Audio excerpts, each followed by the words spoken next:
Quinn Merrick's boot slammed into Titan's ribs. The German Shepherd, 9 years old, 43, IEDs detected 18 lives saved, yelped and collapsed onto the cracked pavement of Pinewood's main street. Two men in expensive boots laughed. The sound echoed off the empty storefronts like broken glass. They didn't know Titan was a war dog, didn't know his handler was a Navy SEAL. And they definitely didn't know Ethan Cole was watching from across the street, one hand frozen on the door of Stella's Cafe, the other clenched into a fist that remembered how to break bones. Before we continue, hit subscribe right now. What Ethan does next will restore your faith in justice, but only if you watch until the end. Comment where you were watching from. Quinn stepped back, admiring his work like an artist evaluating a canvas. He was 29 but carried himself with the arrogance of inherited wealth. Designer jeans, Italian leather jacket, hair styled with product that cost more than most people in Pinewood made in a week. Titan tried to stand, his legs shook. The old injury in his right hind leg, shrapnel from Fallujah 2019, made him stumble. But he kept trying, because that's what war dogs do. They don't quit. Quinn's two companions, both in their 30s, both built like men who spent money on gym memberships they didn't need, moved closer. The taller one, face hidden behind Ray-Bans despite the overcast sky, kicked a rock toward Titan. It skittered across the pavement and struck the dog's shoulder.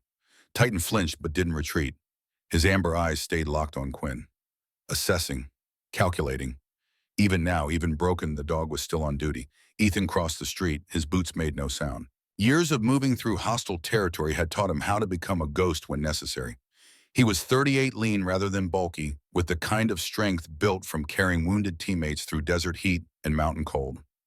Dark hair cropped military short, a neat beard that couldn't quite hide the scar running along his right jawline, souvenir from a Taliban fighter who'd gotten too close. He wore jeans and a faded Carhartt jacket, no logos, no statements, nothing that drew attention. That was intentional. Ethan Cole had spent 2 years trying to disappear into the Wyoming mountains, trying to forget the things he'd done and seen, trying to silence the screams that still woke him at 3 in the morning. But watching Quinn Merrick hurt his dog brought everything back into sharp, terrible focus. Titan saw Ethan first. The dog's ears perked up. His tail gave one weak thump against the pavement. That small gesture, that moment of recognition and relief, made something crack inside Ethan's chest. Quinn noticed Ethan's approach and turned, smile widening. Up close, his face had the smooth, unblemished quality of someone who'd never been punched, never faced real consequences, never learned that actions carried weight. "This your mutt," Quinn's voice carried the lazy confidence of a man used to getting his way. "Sorry about that. Thought it was a stray." Ethan didn't respond. He knelt beside Titan, hands moving with practiced efficiency over the dog's body, checking for breaks, assessing damage. The dog's breathing was shallow but steady. Blood trickled from his mouth, probably bit his tongue when he fell. The ribs felt intact, but there would be bruising. Bad bruising. "Hey, I'm talking to you." Quinn stepped closer. His cologne was expensive and overwhelming. "Tell you what, sell me that worthless piece of land you're squatting on, and I'll pay the vet bill. How's that sound?" Ethan's hands stilled on Titan's fur. The dog was trembling now, small shakes running through his body, not from pain, from restraint. Titan knew what was happening, knew these men were threats. Every instinct screamed at him to attack, to defend, to fight. But he stayed down because Ethan was here, and Ethan would handle it. That trust, absolute and unearned and freely given, was almost more than Ethan could bear. He stood slowly. When he met Quinn's eyes, something in his expression made the younger man take half a step back. Just half. Just enough to show he'd recognized danger before his pride caught up and locked his feet in place. "Step away from my dog." Ethan's voice was quiet, controlled. The kind of quiet that made smart people nervous. Quinn wasn't smart. He laughed. Actually laughed. Then he drew his foot back and kicked Titan again. Not as hard as the first time, just hard enough to make his point. Hard enough to show he wasn't afraid. The world narrowed. Ethan's vision tunneled. His pulse slowed. Training took over target assessment, threat evaluation, optimal strike points. Quinn's throat. The gap between his ribs. The vulnerable spot behind his knee. 3 moves. Maybe 4. The fight would be over before Quinn's companions could react. Ethan's right hand curled into a fist. Muscle memory flooded through him, the weight of a knife, the kick of a rifle, the sick crunch of a man's orbital bone breaking under his knuckles. Then Titan whimpered. The sound cut through everything. Ethan's hands opened. He breathed out slowly through his nose. The red haze cleared. He knelt again, gathered Titan carefully into his arms. The dog was heavy, 80 pounds of muscle and loyalty and pain, but Ethan lifted him like he weighed nothing. Titan's head rested against Ethan's chest. His tail, usually so proud and upright, hung limp. Quinn watched this with obvious amusement. He pulled a business card from his wallet, thick stock embossed lettering, and let it flutter to the ground. 10 days, Cole. He knew Ethan's name. Of course he did. Then I take what's mine. He turned and walked toward a black Mercedes SUV parked illegally in front of the cafe. His companions followed still, laughing, still talking voices carrying in the cold mountain air. Ethan stood there holding his dog, watching them drive away. His jaw ached from clenching it. His hands ached from not using them. Around him, Pinewood watched through windows and half-closed doors. No one came out. No one asked if he needed help. They'd learned over the past 4 years that getting involved in Merrick business meant becoming Merrick business. Fear had trained them well. Ethan carried Titan to his truck, a 2008 Ford F-150 with rust on the wheel wells and a crack in the windshield. He laid the dog gently on the passenger seat, then stood for a moment with his hand on Titan's head, just breathing. The dog looked up at him with those amber eyes. No accusation there. No blame. Just trust. Still trust. Always trust. I know, buddy, Ethan whispered. I know. He climbed behind the wheel and started driving. The nearest vet was Dr. Catherine Walsh, 30 miles east in the next valley over. Ethan pushed the speedometer to 70 on roads that suggested 50. The truck rattled. Titan lay still, occasionally lifting his head to look at Ethan, then settling back down. The sun was setting behind the Rockies, painting the snow-capped peaks in shades of orange and purple that would have been beautiful if Ethan had been capable of noticing. He wasn't. His mind was locked on the sound of boot against ribs, the sight of Titan falling the way Quinn had smiled. Dr. Walsh's clinic sat at the end of a gravel road, a small building with peeling paint and a hand-carved wooden sign. Ethan had been here twice before, once when he first arrived in Wyoming with Titan just for a checkup, and once 6 months ago when the dog had gotten into a porcupine. Catherine knew them, knew their story, or at least as much of it as Ethan had been willing to share. It was past 7 when Ethan pulled up. The clinic was dark. He carried Titan to the door anyway and knocked. Lights flickered on inside. A moment later, Catherine appeared, late 50s, silver-streaked brown hair, pulled back in a practical ponytail, wire-rimmed glasses sliding down her nose. She took one look at Titan and unlocked the door. Exam room 2, she said. No questions. Not yet. Ethan laid Titan on the steel table. The dog's breathing had gotten worse during the drive. Shallower. Faster. Catherine's hands moved over him with the same efficiency Ethan had used earlier, but with decades more experience. She was quiet for a long time. Ethan stood against the wall, arms crossed, watching. Waiting. Finally, Catherine straightened. She pulled off her examination gloves with 2 sharp snaps. 2 broken ribs, likely internal bruising, possible damage to his spleen. Her voice was clinical, but her eyes were angry. He needs surgery tonight. And even then, she didn't finish. Didn't need to.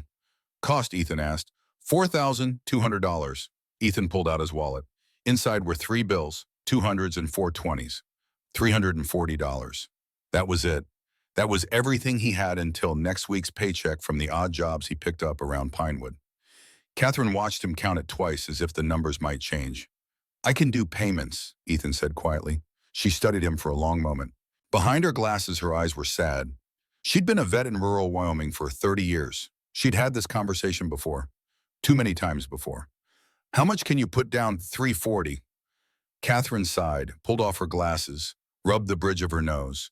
When she looked at Ethan again, something in her expression had shifted. Your dog is a war hero, Mr. Cole. I'm not going to let him die over money. She gestured toward the waiting room. Go sit down. This is going to take a while. Ethan opened his mouth to thank her, to say something, but the words tangled in his throat, so he just nodded and walked out. The waiting room had 4 plastic chairs and a table covered in outdated magazines. Ethan didn't sit. He stood by the window staring out at darkness, seeing nothing. His mind went where it always went when he had nothing to distract it. Back. Always back.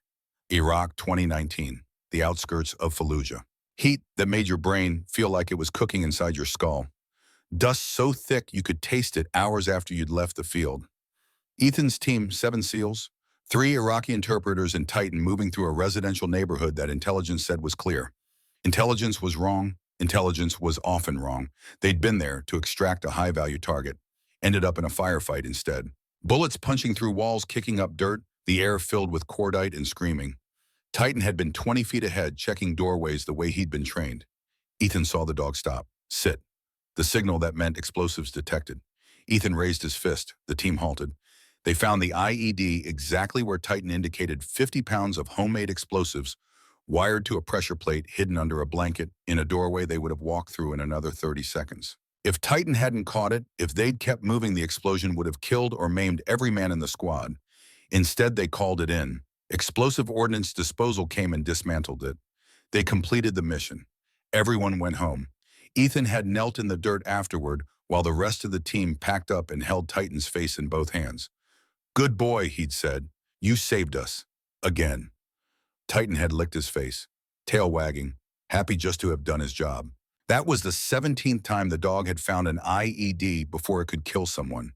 17 times he'd put his nose close to death and said, "Here. Right here. Be careful."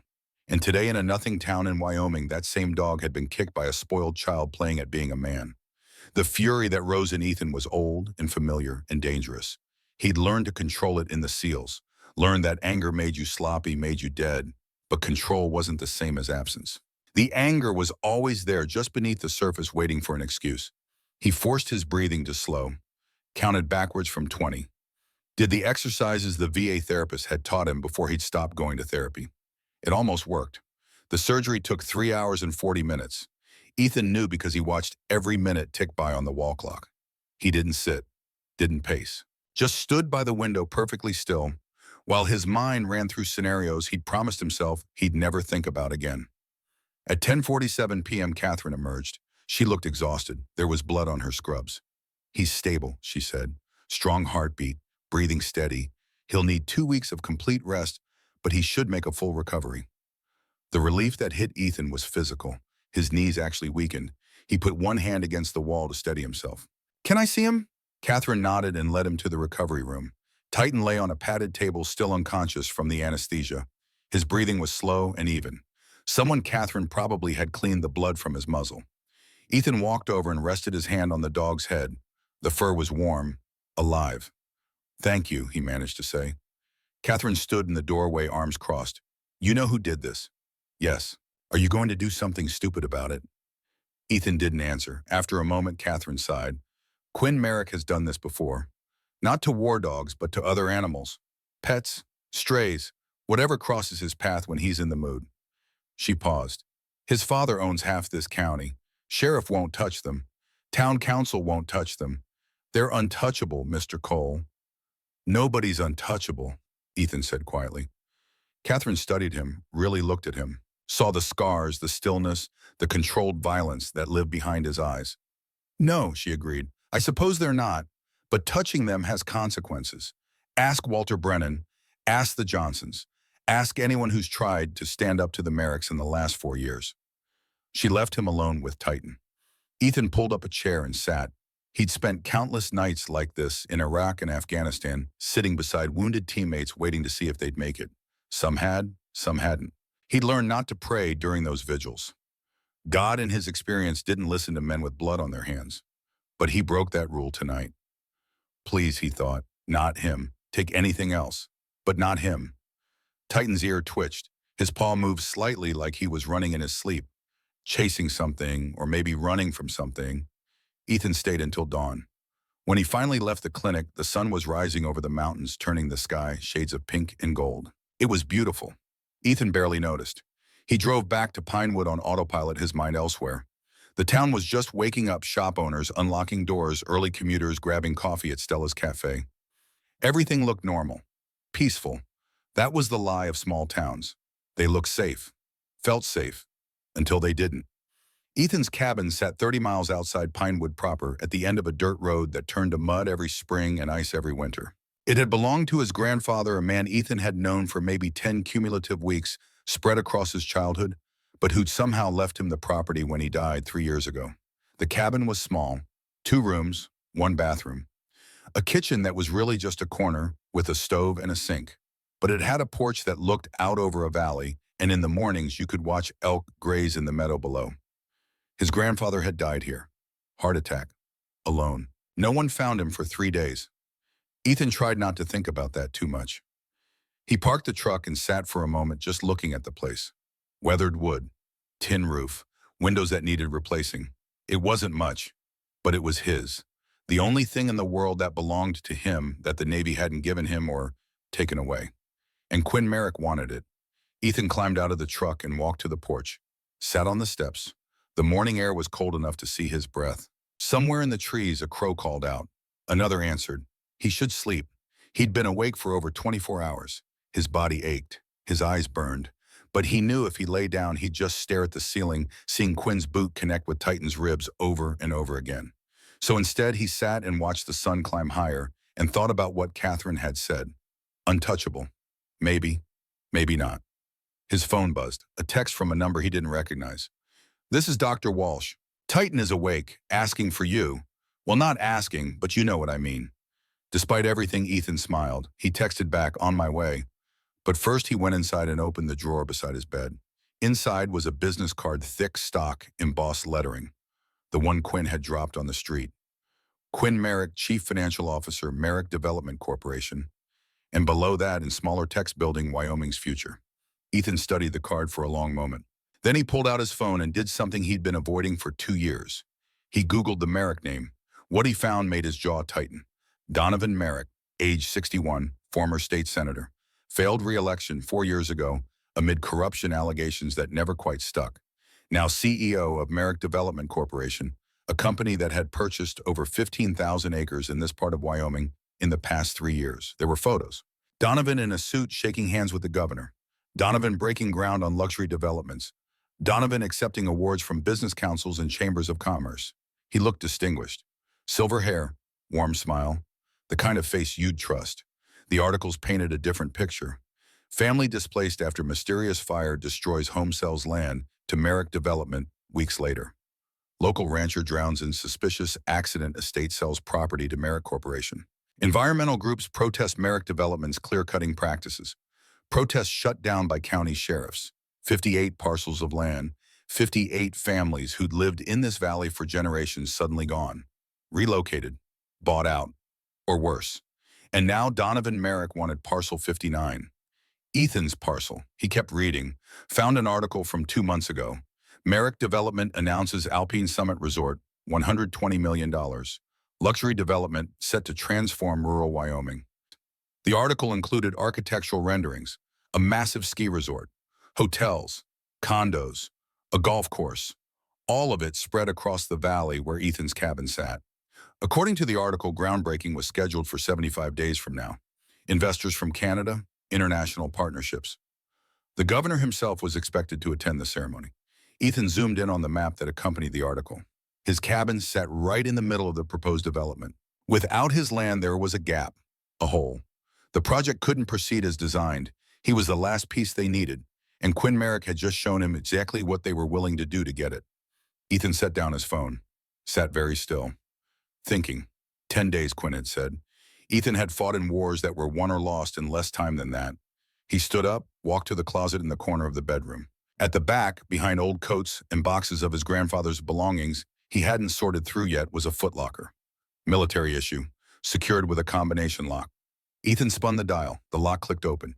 Inside were things he hadn't looked at since his discharge. Uniforms, medals he'd never displayed, photographs of men, some living, some dead, a folded American flag from a funeral he tried not to remember. And at the very bottom, wrapped in an oilcloth, something else. Ethan touched the cloth but didn't unwrap it. Not yet, maybe not ever. He closed the footlocker, locked it again, pushed it back into the darkness where it belonged. There were other ways to fight, better ways, legal ways. But as he drove back to Dr. Walsh's clinic to collect Titan, he couldn't shake the feeling that legal wasn't going to be enough. Not against men like the Merricks. Not in a town where money bought silence and fear bought compliance. He'd been naive to think he could hide here, that he could just exist quietly and the world would leave him alone. The world didn't work that way. It never had. Titan was sitting up when Ethan arrived, tail thumping weakly against the kennel floor. Dr. Walsh had him on pain medication and antibiotics. She gave Ethan careful instructions about recovery. Rest, no running, no stress. He's 9 years old, Mr. Cole, she said gently. His body isn't what it used to be. Another injury like this? You never did. She didn't finish, didn't need to. Ethan loaded Titan carefully into the truck. The dog settled on the passenger seat with a soft grunt. Ethan drove home slowly, avoiding potholes, taking curves gently. When they reached the cabin, he carried Titan inside and set him on the old couch, the only piece of furniture his grandfather had left behind. The dog immediately curled up nose to tail and closed his eyes. Ethan sat beside him, put his hand on Titan's back, felt the rise and fall of breathing, steady, strong, alive. "I won't let them hurt you again," he said quietly. "I promise." Titan's tail thumped once. That night, Ethan sat on the porch with a beer he didn't drink, watching darkness claim the valley.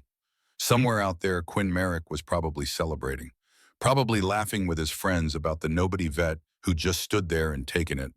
Let him laugh. Let him think he'd won. Ethan Cole had spent a decade learning how to be patient, how to watch and wait, how to choose his moment. Quinn Merrick had 10 days. He'd need every one of them. Because what was coming wasn't the quick, hot violence of a bar fight or a street brawl. What was coming was the slow, methodical dismantling that comes when you make an enemy of someone trained in warfare. Quinn had kicked a war dog. Now he was going to learn why that was a mistake. The beer grew warm in Ethan's hand. Stars emerged overhead, more than you could ever see in a city, painting the sky with light. An owl called from the trees. The wind carried the scent of pine and coming winter. And Ethan Cole began to plan. The morning came cold and unforgiving. Ethan woke on the couch beside Titan, his neck stiff from sleeping upright, his hand still resting on the dog's back. Titan was awake, watching him with those amber eyes that seemed to understand more than any animal should. "How you feeling, buddy?" Ethan asked softly. Titan's tail moved once, twice. The pain medication was doing its job. Ethan stood, stretched, and walked to the kitchen. Made coffee in the old percolator his grandfather had used. The cabin was cold. He'd let the fire die during the night, but he didn't mind. The cold helped him think. He needed to understand what he was up against, really understand it. While the coffee brewed, he pulled out his laptop and continued the research he'd started yesterday. The Merrick family had roots in Wyoming going back 4 generations. Ranchers originally, then oil, then real estate. Always adapting, always growing, always taking. Donovan Merrick's father had been a state representative. His grandfather had owned half the mineral rights in Carbon County. The family tree spread through local government business councils and charitable foundations like roots through poisoned soil. They were embedded, protected, untouchable, just like Catherine had said. But Ethan had learned in the SEALs that every fortress has weak points. Every enemy has vulnerabilities. You just had to look hard enough to find them. He was still looking when his phone rang. Unknown number. "This is Cole." "Mr. Cole, this is Garrett Hayes. We met briefly at the hardware store last month. I heard about what happened to your dog." Ethan remembered. Mid-50s, gray beard, quiet voice. They talked for maybe 5 minutes about woodworking while Ethan bought screws. "News travels fast," Ethan said. "It's a small town, smaller when bad things happen." A pause. "I live about 10 miles west of you, off Route 191. If you've got time today, I'd appreciate a conversation." "About what?" "About the Merricks. And what they don't want people like us to know." Ethan looked at Titan. The dog was sleeping again, breathing steady. "I'll be there in an hour." Garrett's place was larger than Ethan expected. Not a cabin, but a proper house, 2 stories well maintained. Behind it sat a building with a sign, Hayes Gun and Tackle. The shop was closed. It was Sunday, but smoke rose from the house's chimney. Garrett answered before Ethan could knock. He was tall, broad-shouldered, despite his age, with the kind of bearing that marked him as military even in civilian clothes. Hearing aids sat in both ears. His handshake was firm, but not aggressive, a greeting between equals. "Ethan Cole," Garrett said. "Thanks for coming." Inside the house was warm and lived in. Photos on the walls showed Garrett in uniform, younger, standing with other SEALs. Ethan recognized the SEAL Trident insignia. Recognized the look in those younger eyes. The look of men who'd seen things they'd never speak about. "You were Team 3, Ethan said, studying a photo from what looked like early Iraq. "Long time ago, Afghanistan and Iraq, 2003 to 2015.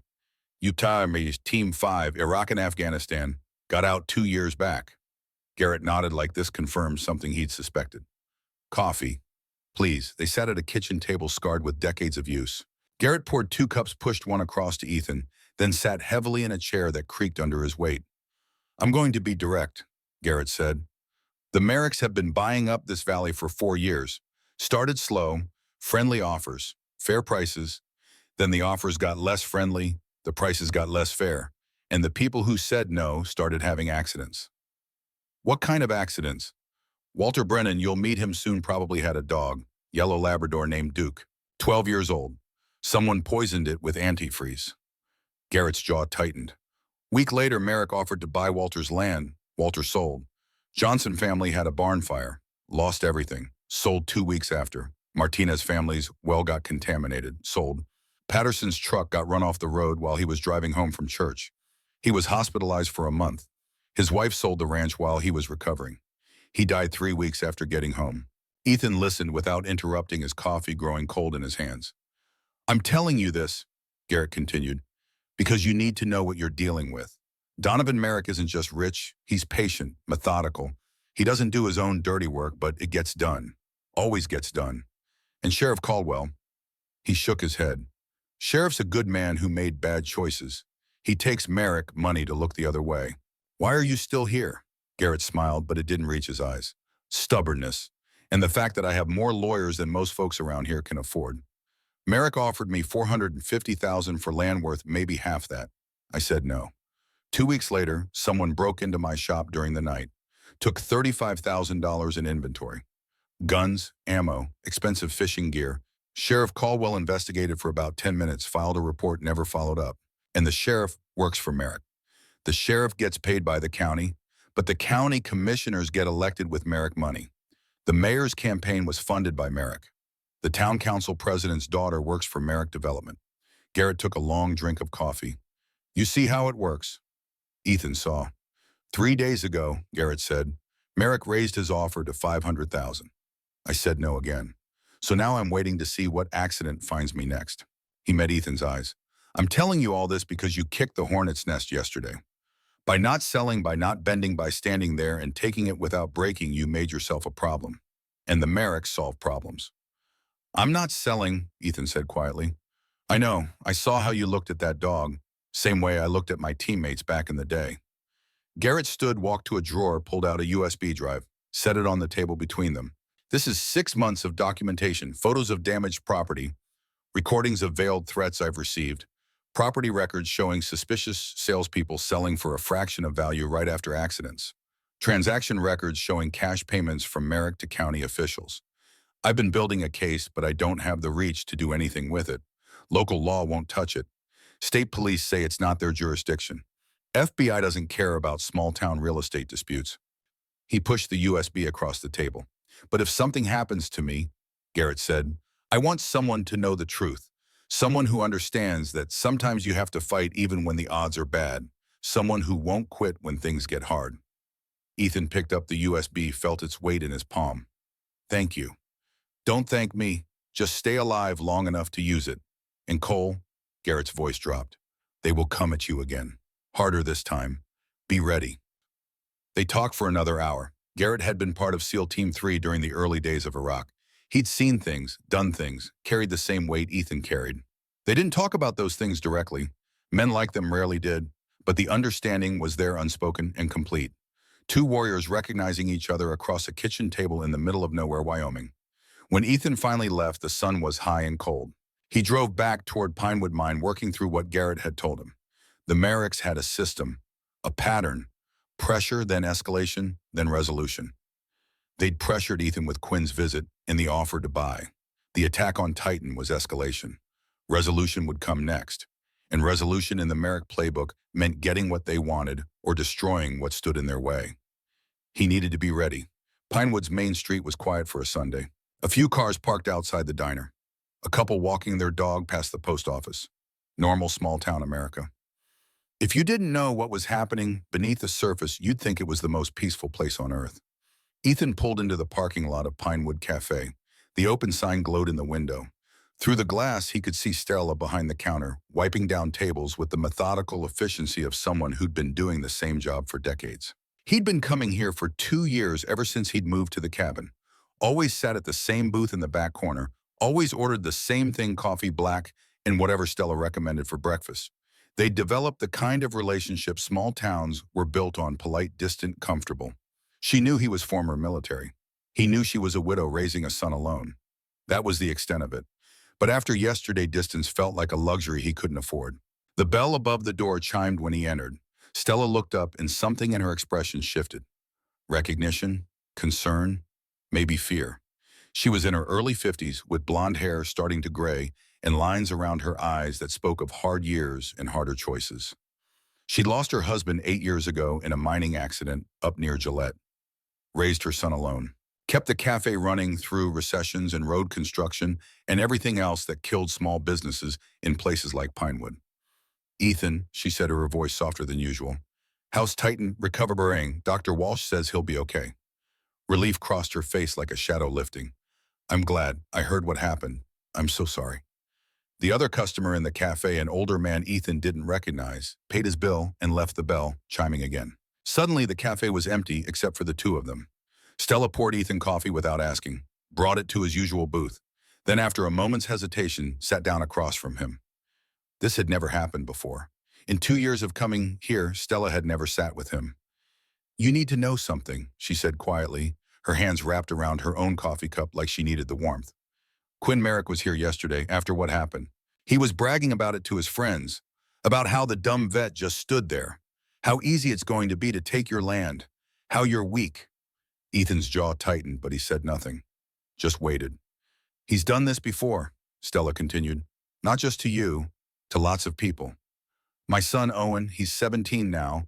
Quinn and his friends beat him up last year outside the school. It was after a football game. Owen stood up for a freshman kid who Quinn was picking on. They followed Owen to the parking lot and her voice broke. She took a breath, steadied herself. Broke his jaw, 8 stitches in his face. He couldn't eat solid food for 6 weeks. Did you report it? I went to Sheriff Caldwell that same night. He took a report, wrote everything down, said he'd investigate. She laughed bitterly. Nothing happened. No charges, no consequences. 3 days later, Quinn showed up here at the cafe. Sat right where you're sitting now. Said if I wanted to keep my business, I needed to pay him $500 a month. Protection money, he called it. Said if I didn't, accidents happen. Grease fires, health violations, bad online reviews. And you paid. What choice did I have? I've got a son to raise, a business to run. This cafe is all I have. I can't afford to fight people with lawyers and money and connections. She looked at him directly, her eyes wet but her voice steady. But you can. What makes you think that? Because you're not from here. You don't have roots that can be ripped up. You've got skills most people don't have. Training. Experience, she paused. And because I saw your face yesterday when you were holding Titan. You weren't scared, you were calculating, planning. You looked like a soldier deciding how to win a war. She was more observant than he'd given her credit for. If you're planning something, Stella said, you should know you're not alone. There are others, people who are tired of being afraid, people who would stand with you if someone stood up first. We just need someone brave enough to take that first step. That's how people get hurt.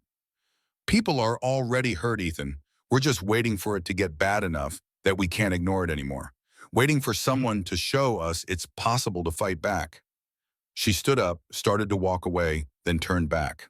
Owen gets off school tomorrow at 3. He can tell you things I can't, things the kids see and hear that adults don't notice, things that might help. Before Ethan could respond, the door opened. A young man walked in, 17, thin, with nervous eyes and a scar along his jawline that was still pink and healing. Owen Martinez. He looked at his mother, then at Ethan, then quickly away. Stella touched Ethan's shoulder once briefly, then went back behind the counter. The moment of vulnerability was over. The mask was back up. Ethan sat alone with his coffee thinking. He'd come to Wyoming to escape, to find peace, to stop being the person the Navy had trained him to be. But peace, he was learning, wasn't something you found lying around. It was something you built. And sometimes building it required tearing down what came before. His phone buzzed, a text from a number he didn't recognize. Mr. Cole, this is Walter Brennan. Garrett Hayes gave me your number. Can we talk? It's about my dog, Duke, and about what the Merricks really are. Ethan typed back where and when. The response came immediately. My place, 2847 County Road 35. Anytime today works. 20 minutes later, Ethan was pulling up to a small ranch 15 miles east of town. The house was old but maintained with obvious care. A tire swing hung from an oak tree in the front yard. Flower beds dormant for winter lined the walkway with military precision. Walter Brennan answered the door before Ethan reached it. He was 74 but carried himself like a much younger man. White hair cut short, thick glasses that magnified his eyes, a slight stoop to his shoulders that spoke of decades of hard physical labor. "Mr. Cole, thank you for coming." His voice was rough, like he'd spent years shouting over machinery. "Please come in." The inside of the house was neat and sparse. Photos on the walls showed a younger Walter in military fatigues, desert camouflage, the tan and brown pattern of the first Gulf War. "You served," Ethan said. 1991, Gulf War, drove supply trucks. Wasn't glamorous like you SEAL boys, but it was necessary work. Walter gestured to a worn armchair. "Can I get you anything? Coffee, water?" "I'm fine, thank you." They sat. Walter's hands trembled slightly as he folded them in his lap, age or emotion Ethan couldn't tell. "Garrett told me you're one of the good ones," Walter said. "Said you've got integrity. Said you won't bend when pressure comes." He took a deep breath. "I need to tell you what happened to Duke, and I need to tell you why I'm a coward." Duke had been Walter's dog for 12 years, a yellow Labrador, arthritic, half-blind from cataracts, the kind of dog that spent his days sleeping in sunbeams and his nights pressed against his owner's side, providing warmth and company to a man who lived alone. A year ago, Walter had received an offer from Merrick Development, $300,000 for his 80 acres. Walter had said no. The land had been in his family since his father bought it in 1952. His mother had planted the oak tree out front when Walter was born. His wife, dead now for 15 years, was buried in a small plot on the hill overlooking the meadow. 2 weeks after he refused the offer, Duke got sick. Started with vomiting. Walter said, his voice breaking despite the year that had passed. Then seizures. I rushed him to Dr. Walsh. She did everything she could, blood tests, amp fluids. But Duke died on her operating table at 2 in the morning. Walter's hands clenched into fists. Catherine said it was poison, antifreeze most likely.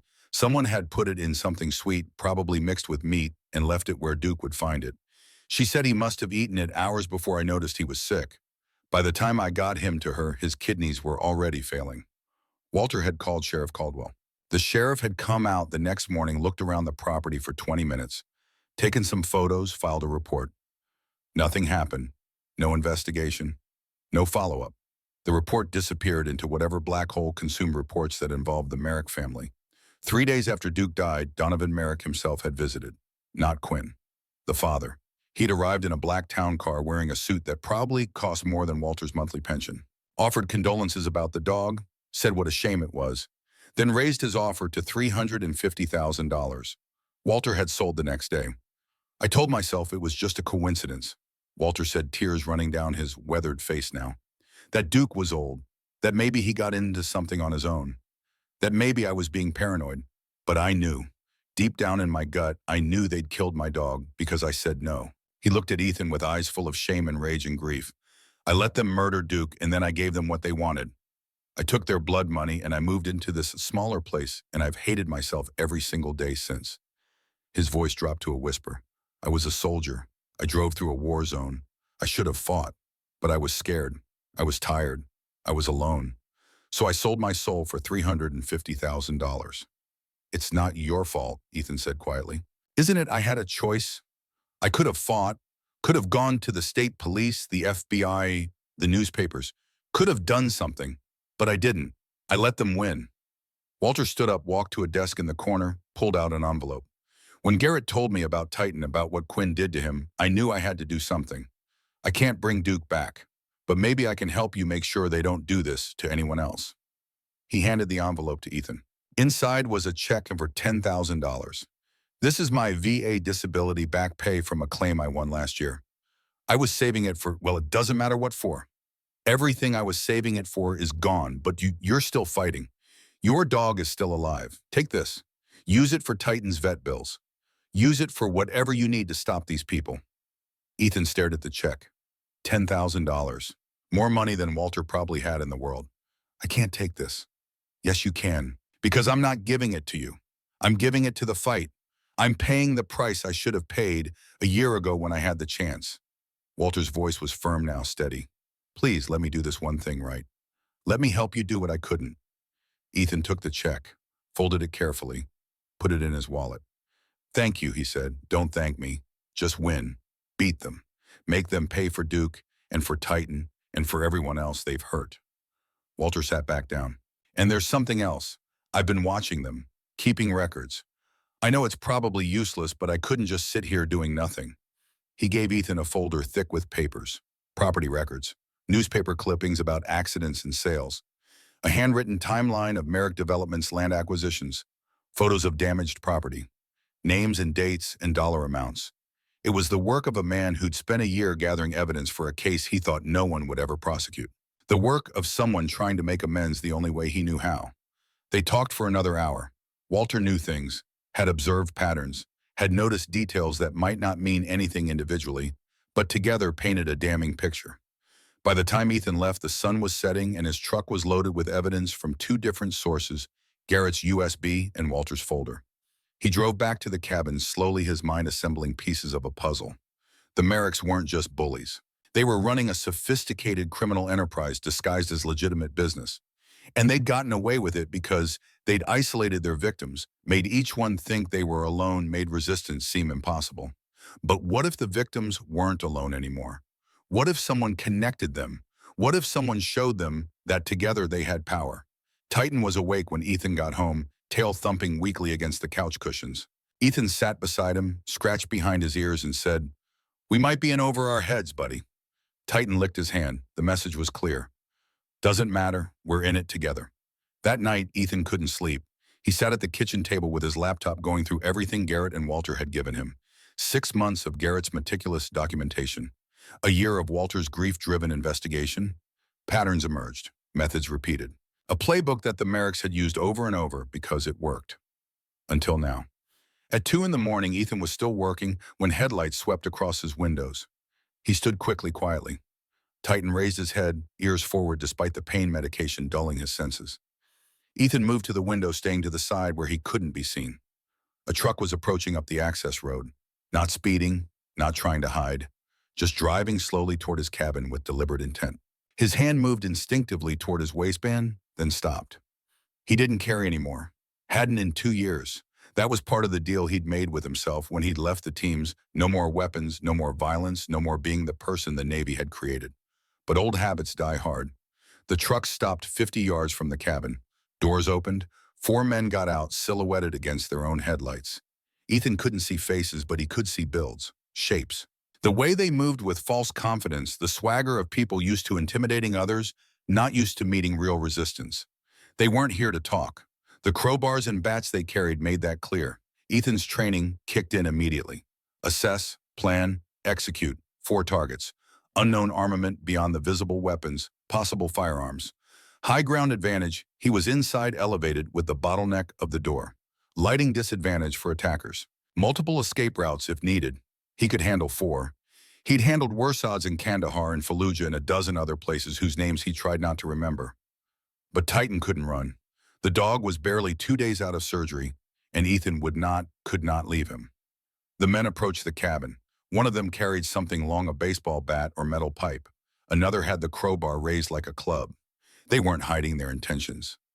This was meant to be a message, a lesson.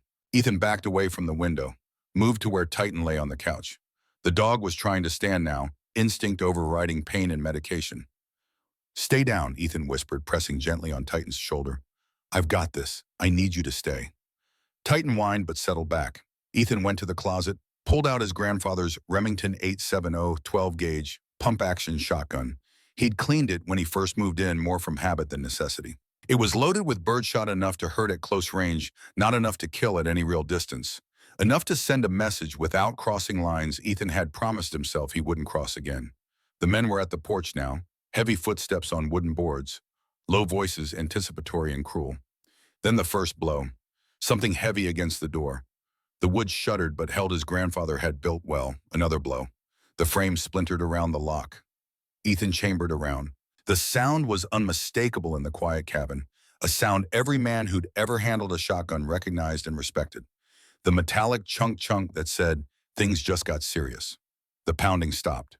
Silence. Then voices outside conferring, trying to decide if they'd heard what they thought they'd heard. "We know you're in there, Cole," one of them called out. "Come out and this goes easy. We're just here to deliver a message from Mr. Merrick." Ethan didn't respond. He positioned himself at an angle to the door where he'd have clear sight lines if they came through, where he could control the engagement, where training and experience gave him every advantage. "Your dog's already half dead," another voice shouted, younger, crueler. "You want to join him? Keep playing tough guy." Something inside Ethan went very cold, very still.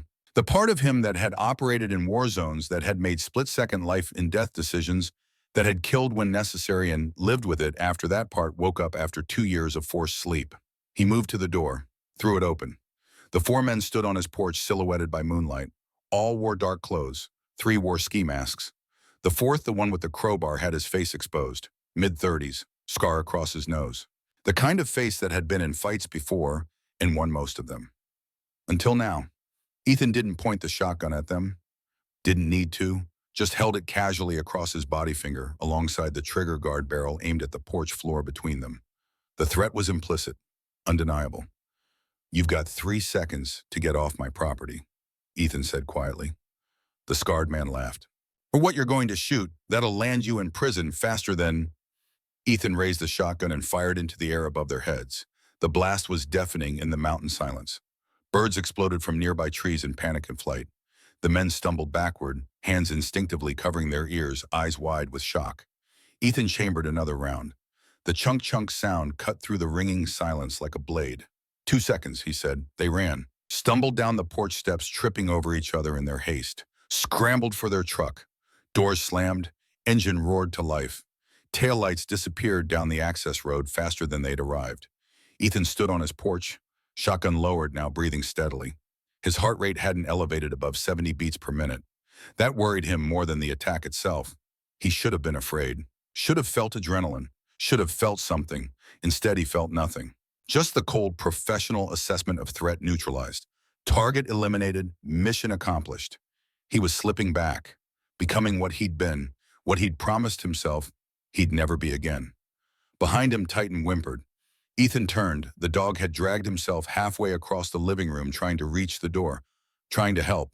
His stitches were intact. Dr. Walsh had done good work, but the effort had exhausted him. "It's okay, buddy," Ethan said, going to him. "I've got you. You don't have to fight anymore." But Titan's eyes were wide, not with pain, with something else. Fear, maybe, or recognition. The dog had seen something in Ethan's face just now. Recognized something.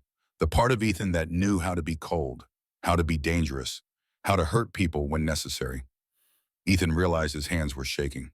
Not from adrenaline, from rage. From the knowledge that if those men had come 30 seconds later, after Titan had made it to the door, after they'd threatened the dog directly, he didn't let himself finish the thought. He pulled out his phone, called Dr. Walsh. She answered on the third ring, voice thick with sleep. "Catherine, it's Ethan Cole. Men came to my cabin, threatened me. Titan tried to get up. I need to know if he hurt himself." There was a pause. Then in a voice now fully awake and professional, "Bring him in, now." The drive to the clinic took 20 minutes. Ethan carried Titan in his arms the whole way from cabin to truck, the dog's weight somehow heavier than before. Catherine was waiting in the parking lot when they arrived, still in her pajamas with a coat thrown over them. She examined Titan quickly, efficiently. Her face gave nothing away as her hands moved over the dog's body, checking vitals, examining the surgical site, assessing for new damage.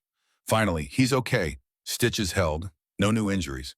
But Ethan, she looked up at him, and her expression was harder than he'd ever seen it. "This dog just had major surgery 48 hours ago. He should be resting, recovering. Instead, he's trying to fight, trying to protect you. His body can't take much more stress."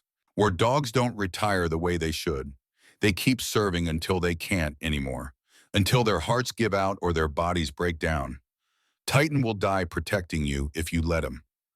The words hit Ethan like a physical blow. "What do you want me to do?" he asked quietly. "End this. Whatever's happening with the Merricks, end it fast. Or leave. Take Titan somewhere safe and start over somewhere else." She paused. "But I know you won't leave. Men like you never do, so end it. Before this dog pays the price for your war." Ethan brought Titan home an hour later. The dog was sedated again, sleeping peacefully. Ethan laid him on the couch and sat on the floor beside him, back against the cushions, hand on Titan's side, feeling the steady rise and fall of breathing. End it. How the Merricks had money, power, connections. They'd been doing this for years, refining their methods, corrupting the system. What could one man do against all that? His phone buzzed. Multiple texts coming in rapid succession. From Stella, Owen wants to talk to you tomorrow after school. Please, he's scared, but he says he has something important. From Garrett. Heard about tonight. Are you okay? Call me when you can. From the number that had texted earlier, Sheriff Caldwell. Mr. Cole, I know what happened at your cabin. We need to talk. Tomorrow morning, 6 a.m. My house, not the station. This is important. Please come. Ethan stared at the messages. Something was happening. Something larger than just him and Titan in a piece of land. He pulled out Garrett's USB, plugged it into his laptop, started going through the files systematically. What he found made his blood run cold. Not just documentation of intimidation and property damage, not just recordings of threats, but spreadsheets, financial projections, construction timelines. And at the bottom of one file labeled Project Alpine Summit, Master Timeline, a single line that explained everything. Investor deadline 73 days from acquisition of Cole property. Failure to deliver complete parcel assembly will result in forfeiture of $40 million deposit and project cancellation. They needed his land desperately. The entire $120 million resort project hinged on having every piece of property. Without his cabin, there was a hole in the middle of their development. Without that final piece, their investors would walk. Donovan Merrick would lose everything. That's why Quinn had been so aggressive, why they'd escalated so quickly to attacking Titan, why men had come to his cabin tonight with weapons. They were running out of time, which meant they would get more desperate, more dangerous, more willing to cross lines. Ethan looked at Titan sleeping peacefully despite everything. The dog had spent 6 years in combat zones, had saved 18 lives by putting his nose close to explosives that could have killed him, had earned a quiet retirement somewhere safe. Instead, he'd been beaten, twice, because his handler owned something other people wanted. Ethan made a decision. He pulled out his phone and sent 4 texts. To Stella, I'll talk to Owen tomorrow, 3 p.m. Tell him to be ready. To Garrett, I'm okay, I need your help. Can we meet tomorrow at noon? To Sheriff Caldwell. What time tomorrow morning? To Walter. Thank you for the check. I'm using it to fight back. Are you with me all the way? The responses came quickly. Stella, thank you. He'll be ready. Be careful. Garrett, my place. Noon. I'll have everything ready. Caldwell, 6 a.m. Come alone. This is about more than just you now. Walter, all the way to the end. Whatever you need. I'm done being a coward. Ethan set down his phone. Outside, the first light of dawn was touching the peaks of the Rocky Mountains. A new day, a new phase of the fight. He'd tried peace, tried quiet, tried disappearing into the Wyoming wilderness and leaving his old life behind. The Merricks wouldn't let him. So he'd give them war. Not the kind with guns and explosives. The kind with evidence and witnesses and the slow, methodical destruction of everything they'd built. The kind where you turn communities against their oppressors. Where you expose corruption to light and let justice do what violence never could. He'd been trained to dismantle enemy networks, to identify weaknesses and exploit them. To win wars not through superior firepower, but through superior strategy. The Merricks had occupied his valley, his town, his life, and Ethan Cole was very, very good at resistance. Titan stirred, made a small sound in his sleep. Ethan scratched behind the dog's ears gently. We're going to fix this, he whispered. I promise. No more running, no more hiding. We end this the right way. Titan's tail thumped once against the couch cushion. Outside, the sun climbed higher over the valley. And somewhere in a mansion on the other side of the mountains, Quinn Merrick was probably sleeping soundly, believing he'd won. Believing fear and violence had broken another obstacle. He had no idea what was coming. None of them did. The victims were connecting. The evidence was assembling. The witnesses were finding courage. And at the center of it all stood a Navy SEAL who'd come home looking for peace but found a war instead. A war he intended to win. Not for glory, not for revenge, for an 8-year-old German shepherd who'd saved his life more times than he could count and deserved better than to spend his retirement bleeding on veterinary tables. For the people of Pinewood who'd lived in fear long enough. For Walter Brennan and his murdered dog, Duke. For Owen Martinez and his broken jaw. For everyone the Merricks had hurt and everyone they would hurt if someone didn't stop them. Ethan closed his laptop, checked on Titan one more time. The dog was sleeping peacefully now, pain medication and exhaustion finally winning out. Then Ethan did something he hadn't done since leaving the Navy. He opened the footlocker in his bedroom. Not to take anything out, just to remember. Inside were uniforms, medals, photos of teammates, some living, some dead, a folded flag from a funeral that still haunted his dreams. And beneath it all, wrapped carefully in an oilcloth, his seal trident. The gold insignia he'd earned through pain and blood and 26 months of training that broke most men who attempted it. He didn't take it out, didn't need to. Just seeing it was enough to remember who he'd been, what he was capable of, what he'd promised to protect. Ethan closed the footlocker, locked it, put it back in the closet. He wouldn't need weapons or violence. He had something better. He had the truth. And in 73 days, Donovan Merrick was going to learn that some enemies can't be bought, can't be threatened, and can't be stopped. Because they have nothing left to lose and everything worth fighting for. The sun rose fully now, painting the cabin in golden light. Ethan Cole stood at his window, coffee in hand, and watched the valley wake up. Let them come. He was ready. Sheriff Boone Caldwell's house sat on the outskirts of Pinewood, a modest ranch-style home with faded blue siding and a pickup truck in the driveway that had seen better decades. Ethan arrived at 6 a.m. sharp, the sky still gray with pre-dawn light. He'd left Titan at the cabin sleeping soundly under the influence of pain medication with a note on the table. Stay, buddy. Back soon. Caldwell opened the door before Ethan could knock. He was 58, heavyset, with a face that carried the weight of too many compromises. His uniform shirt was wrinkled, his eyes bloodshot like he hadn't slept. Behind him, the house had the worn quality of a man living alone, dishes in the sink, newspapers stacked on the coffee table, a photo on the mantel showing a younger Caldwell with a woman and a teenage boy, the frame dusty from neglect. Thanks for coming, Mr. Cole, Caldwell said, his voice rough. Coffee's on. They sat at the kitchen table. Caldwell poured 2 cups with hands that weren't quite steady, then sat heavily in a chair that creaked under his weight. I'm going to be straight with you, Caldwell said, staring into his coffee like it held answers he was afraid to find. I've been taking money from Donovan Merrick for 3 years, $2,000 a month cash delivered in an envelope to my home. My job was simple, look the other way. File reports that go nowhere. Make sure investigations don't happen. Delay responses to certain addresses when calls come in. Ethan said nothing, just listened, his coffee growing cold between his hands. My son deployed to Afghanistan last year. Marines, second tour. He writes me letters. Caldwell's voice cracked. Tells me about the villages they're protecting, the people they're helping, the difference they're making. And here I am, his father, taking bribes from a man who terrorizes my own town. From a man who has people beaten, who has animals killed, who destroys lives for profit. He pulled a USB drive from his pocket with shaking fingers, set it on the table between them like it was something that might explode. 6 months ago, I started recording my phone calls with Merrick. Every threat he made, every instruction he gave, every time he told me to ignore a crime or delay an investigation. I couldn't do anything with the recordings myself. If I went to the state police, Merrick would know. He's got people everywhere, county commissioners, judges, lawyers. But you, Caldwell pushed the drive toward Ethan. You're not part of the system. You're not compromised. You can use this.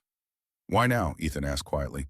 Because last night, Donovan Merrick called me at 1:30 in the morning. Told me 4 men were going to your cabin. Told me that no matter what calls came in from that area, I was to delay response by at least 2 hours. Make sure you had time to think about your situation, he said. Caldwell looked up, his eyes wet. When I heard about what Quinn did to Titan, about what they did to a military service dog who saved American lives, I thought about my son, about what he'd think of me if he knew what I'd become. And I decided I was done. Ethan picked up the USB drive. What's on here? Everything. 3 years of evidence, Merrick ordering property damage, Merrick arranging accidents, Merrick bribing county officials, names, dates, amounts, instructions to falsify inspection reports, plans to contaminate wells, orders to poison animals. He paused, his voice dropping to barely a whisper.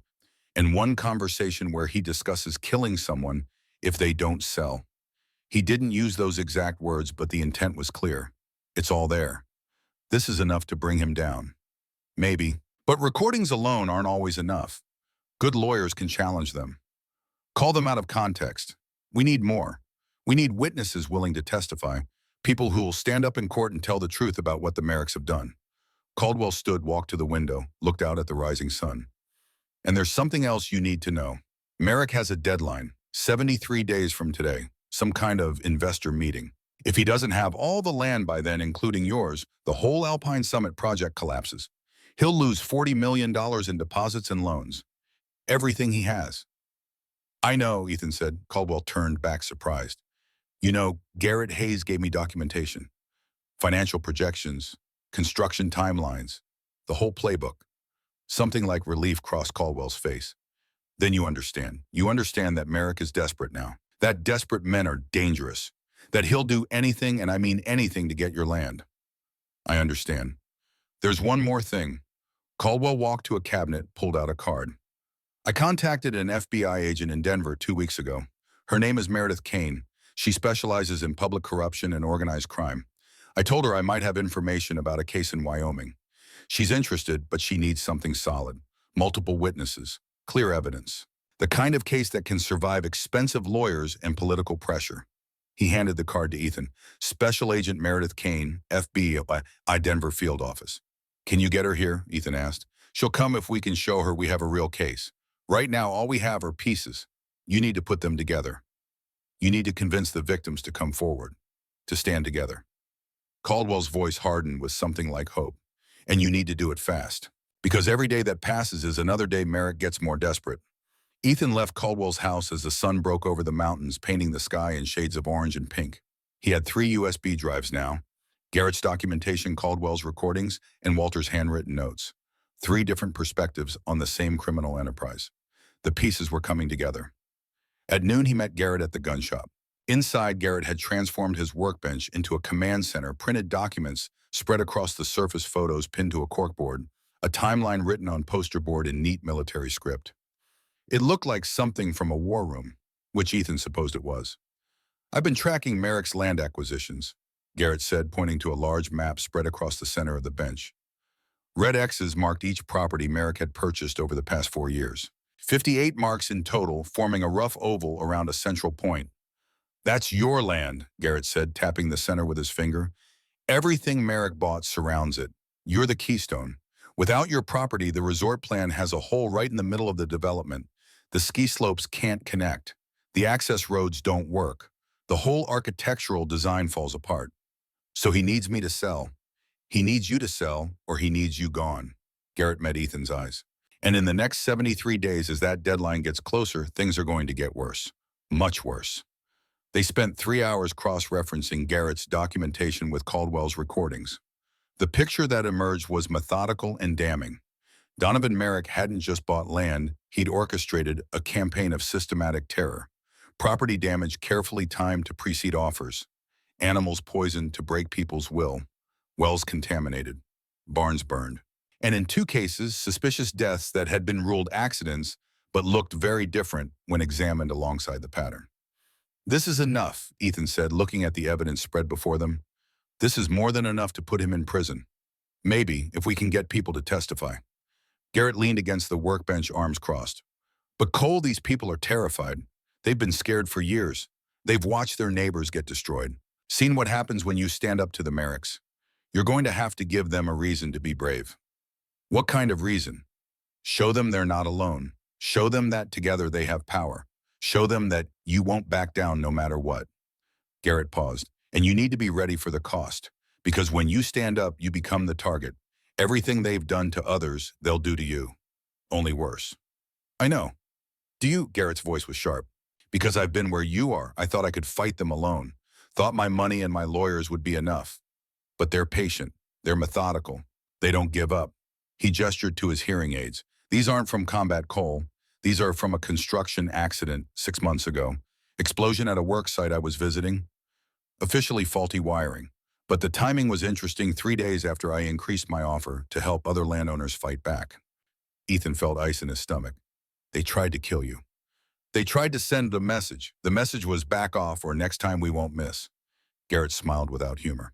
I didn't back off, but I got smarter. Started building this case, started documenting everything, started looking for someone who could actually finish what I started. He met Ethan's eyes. That's you. You're not compromised, you're not afraid, and you've got skills most people don't have. So the question is, are you ready for what comes next? Ethan thought about Titan recovering at the cabin, thought about the promise he'd made to himself when he left the SEALs. No more violence, no more war, No more being the weapon the Navy had forged him into. But there were different kinds of war, different kinds of weapons. I'm ready, Audie said. At 3 p.m. Ethan met Owen Martinez in the high school parking lot. The kid was waiting beside a rusted Honda Civic backpack slung over one shoulder, looking around nervously like he expected Quinn Merrick to appear at any moment. Mr. Cole, Owen said as Ethan approached. Thanks for meeting me. Your mom said you have information. Owen pulled out his phone with trembling hands. I know things. Things the other kids see but don't talk about because we're scared.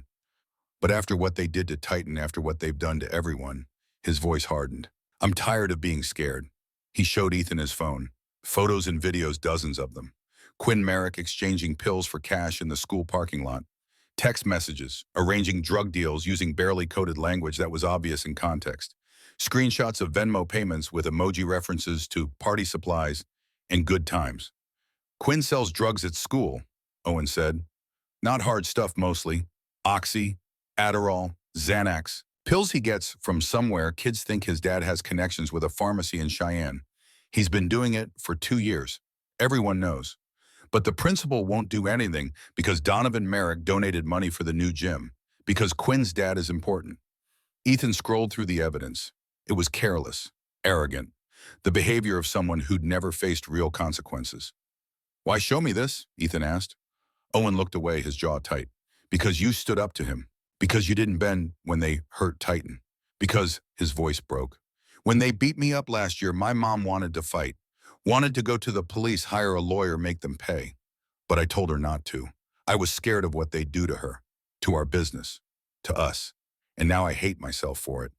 I hate that I let fear win. He looked back at Ethan, tears in his eyes now. So if you're planning something, if you're going to take them down, I want to help. I have all these files backed up. I can testify. I can get other kids to testify. We're tired of being afraid, Mr. Cole. We just need someone to show us it's possible to fight back. Ethan studied this 17-year-old kid carrying guilt he shouldn't have to carry, offering to face down the people who'd broken his jaw because he wanted to believe courage was possible. Can you send me those files? Ethan asked. Yes, sir, right now. And Owen, Ethan waited until the kid met his eyes. What happened to you wasn't your fault. You were protecting your mom. That's not cowardice. That's love. Don't carry shame for doing the right thing in an impossible situation. Owen's face crumpled. He nodded quickly, wiped his eyes, then pulled out his phone and started transferring files. By evening, Ethan had assembled a clearer picture than he'd thought possible. 3 USB drives of evidence. Owen's phone data.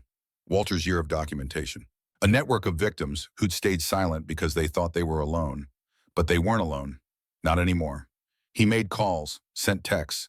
By 8 p.m., he'd contacted 17 people, everyone he could identify from Garrett's files as Merrick victims. The message was simple: meeting tomorrow night, Reverend Luther Grant's church, 7 p.m. Come if you want to fight back. He expected maybe 5 people to show up. At 7 p.m. the next evening, when Ethan arrived at the small Baptist church on the edge of town, 23 people were waiting. More than he'd contacted. Word had spread. Walter Brennan was there sitting in a front pew. Stella Martinez with Owen beside her. A rancher named Thompson who'd lost his barn to fire. A widow named Patterson whose husband had died in that mysterious car accident. Catherine Walsh, the veterinarian. A dozen others, people whose names Ethan didn't know, but whose stories were written in their tired faces and nervous hands. Reverend Luther Grant stood at the front of the room. He was 51 with silver-streaked dark hair and a voice that carried natural authority. When everyone had settled, he raised his hands for quiet. Thank you all for coming, Grant said, his deep voice filling the small space. We're here because we're tired of being afraid, because we've watched our neighbors suffer and done nothing, because we've let evil flourish in our community while we stayed silent. He gestured to Ethan. Mr. Cole has something to say. Ethan stood. He wasn't comfortable speaking to groups, never had been. Public speaking wasn't part of SEAL training, but leadership was. And sometimes leadership meant standing in front of scared people and showing them that hope was possible. My name is Ethan Cole, he said, his voice quiet but steady. 2 days ago, Quinn Merrick kicked my dog. That dog's name is Titan. He's a veteran military K-9 who saved 18 lives in Iraq by detecting explosives. Right now, he's home recovering from surgery. Surgery that cost $4,000 I didn't have. Surgery that Walter Brennan paid for with money from his VA disability claim. He looked at Walter. The old man nodded, his eyes wet. I came to Wyoming to find peace, Ethan continued, to get away from violence and war. But the Merricks won't allow peace. They want my land, and they'll hurt anyone and anything to get it. I could sell, I could take their money and leave, start over somewhere else. But if I do that, who's next? Whose dog dies next? Whose son gets beaten next? Whose husband gets run off the road? The room was silent except for the sound of people breathing. I have evidence, Ethan said.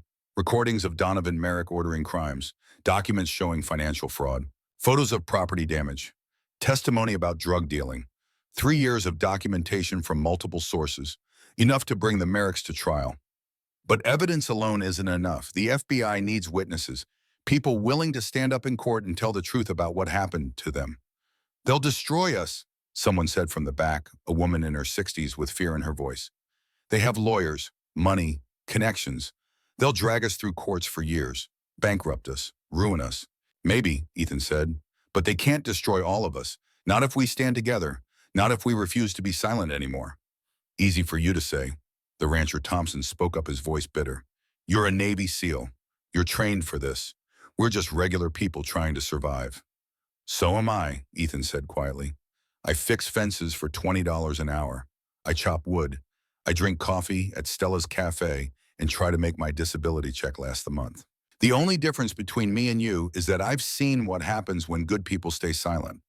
I've watched entire communities fall apart because everyone was waiting for someone else to be brave first.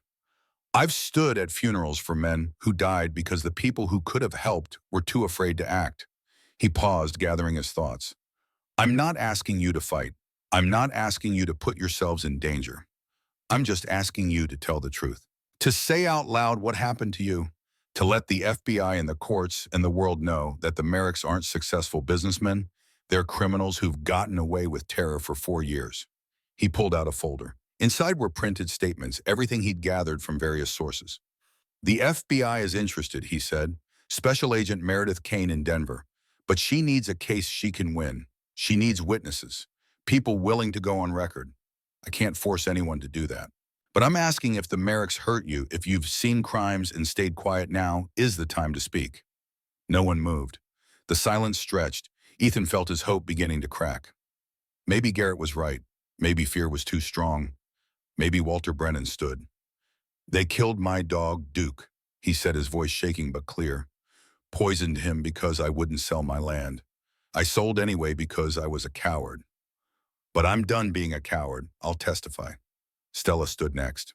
They beat my son Owen, broke his jaw, made me pay protection money. I'll testify. Owen stood beside his mother. I have evidence of drug dealing, photos, text messages. I'll testify. One by one, people rose. Not everyone, some left quietly, fear still stronger than anger. But of the 23 who'd come, 17 stayed standing. It was enough. It was more than enough. They talked for 2 hours, shared stories, compared notes. The pattern became even clearer. Donovan Merrick and his son had terrorized the valley systematically for years, and they'd gotten away with it because they'd isolated their victims, made each one think they were alone, made resistance seem impossible. But the victims weren't alone anymore. Not after tonight. When the meeting ended, Reverend Grant pulled Ethan aside. I need to tell you something, Grant said quietly. I've been taking Merrick's money for 3 years. $50,000 a year donated to the church. I told myself it was for a good cause, that I could do more good with the money than without it, that feeding the hungry and helping the poor mattered more than where the money came from. He looked physically ill, but blood money doesn't build anything holy. It corrupts everything it touches. I've been preaching about courage and faith while taking bribes to stay silent about evil in my own community. Grant met Ethan's eyes. I'm done. I'll testify too. I'll tell them about the money, the pressure to stay quiet, everything. Even if it means the church loses funding, even if it costs me my position. That's going to be expensive, Ethan said. Good things usually are. Grant managed a small smile. Besides, I'd rather stand before God having done the right thing too late than never having done it at all. Ethan drove home in darkness, exhausted but energized. He had witnesses now, had evidence, had momentum. Sheriff Caldwell was reaching out to the FBI. The pieces were coming together faster than he'd dared hope. But Merrick wasn't going to sit idle while they built a case against him. Garrett's warning echoed in his mind. As the deadline gets closer, things are going to get worse, much worse. The thought had barely formed when Ethan crested the hill leading to his cabin and saw lights. Too many lights. Vehicle headlights, flashlights sweeping across his property, dark shapes moving. His cabin was under siege. Ethan stopped the truck a quarter-mile away, cut the engine, assessed. 4 vehicles he could see, possibly more hidden. 8 to 10 people moving around his property. Too many for intimidation. This was something else. His phone rang, unknown number. Mr. Cole, this is Special Agent Meredith Kane, FBI Denver Field Office. Sheriff Caldwell gave me your number. I need to ask you a very important question. Are you at your cabin right now? No, but someone else is. Multiple vehicles, at least 8 people. Jesus. A pause, then her voice came back harder, more urgent. Listen to me carefully. Do not go home. Do not approach your property. We're tracking credible threats against you and several of your witnesses. I'm in my car right now, 3 hours from Pinewood. Can you get to town, to the sheriff's station? 20 minutes. Go there now. Caldwell's expecting you. We're initiating an emergency response. This situation just became federal. Ethan turned the truck around, his mind racing. As he drove, he called Garrett. They're at my cabin, Ethan said without preamble. Titan. Titan's safe. I took him to Dr. Walsh's clinic this morning. Told her I had a bad feeling. It was the truth. After the attack 2 nights ago, Ethan had decided Titan was safer at the clinic until this was resolved. But Garrett, if they're willing to raid my property, they're willing to target the others. We need to protect the witnesses. Where are you going? Sheriff's Station. FBI's coming tonight. Can you spread the word? Tell everyone to stay somewhere public? Somewhere with other people. Don't be alone. I'm on it. Cole, be careful. If Merrick knows about the meeting tonight, if he knows what we're planning, he's going to try to stop it before the FBI can act. I know. The Pinewood Sheriff's Station was a small brick building on Main Street, looking exactly like what it was, a 3-person department in a town of 800. Caldwell was waiting outside when Ethan arrived. With him were 2 people Ethan didn't recognize. The woman was in her 40s, athletic build, dark hair pulled back in a severe bun. She wore jeans and a jacket, but something about her posture screamed federal agent. The man beside her was younger Latino, also in civilian clothes, but with the same unmistakable bearing. Mr. Cole, the woman said, extending her hand. Special Agent Meredith Kane, FBI. This is Agent Torres. We were already in Wyoming on another case when Sheriff Caldwell contacted us. We drove straight here. They shook hands. Kane's grip was firm, professional, assessing. We've been monitoring the Merrick family for 8 months, Kane said without preamble. Public corruption, racketeering. We suspected worse but couldn't prove it. The recordings Sheriff Caldwell provided changed that. We now have probable cause for multiple federal charges. How fast can you move? Ethan asked. We can have warrants by morning, but we need your witnesses secured first. If Merrick realizes what's happening, he'll either flee or eliminate evidence. Or worse. Worse, Kane's expression darkened. Mr. Cole, there are 4 other cases in Wyoming and Montana similar to this one over the past decade. Wealthy developers using intimidation to acquire land. In 2 of those cases, key witnesses died before trial. Car accidents, house fires. One was ruled a suicide, though the family disputes that. We can't prove the deaths were connected to the cases, but the pattern is deeply concerning. The ice in Ethan's stomach solidified into something harder. You think Merrick would kill witnesses? I think a man facing financial ruin and federal prison is capable of anything. Donovan Merrick has $40 million in loans coming due. If Alpine Summit fails, he loses everything: his company, his properties, his reputation. Men in that position don't think rationally. They think desperately.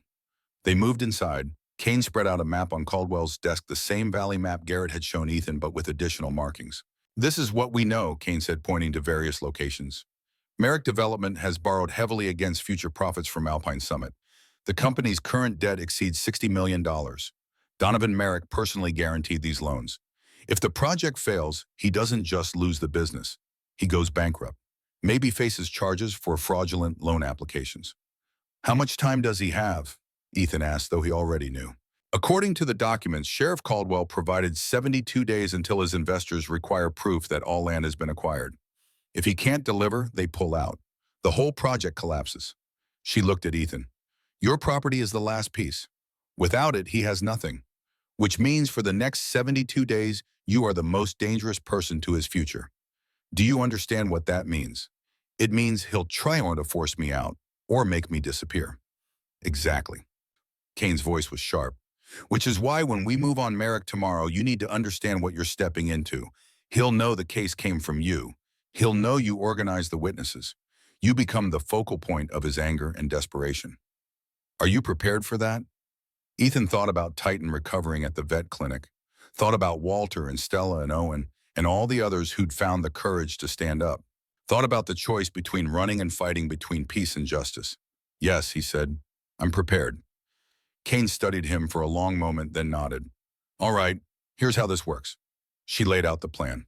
FBI agents were already en route to Pinewood 12 in total, arriving throughout the night. By dawn, they'd have enough personnel to conduct simultaneous raids on Merrick Development Headquarters, Donovan's mansion, and Quinn's apartment in Jackson.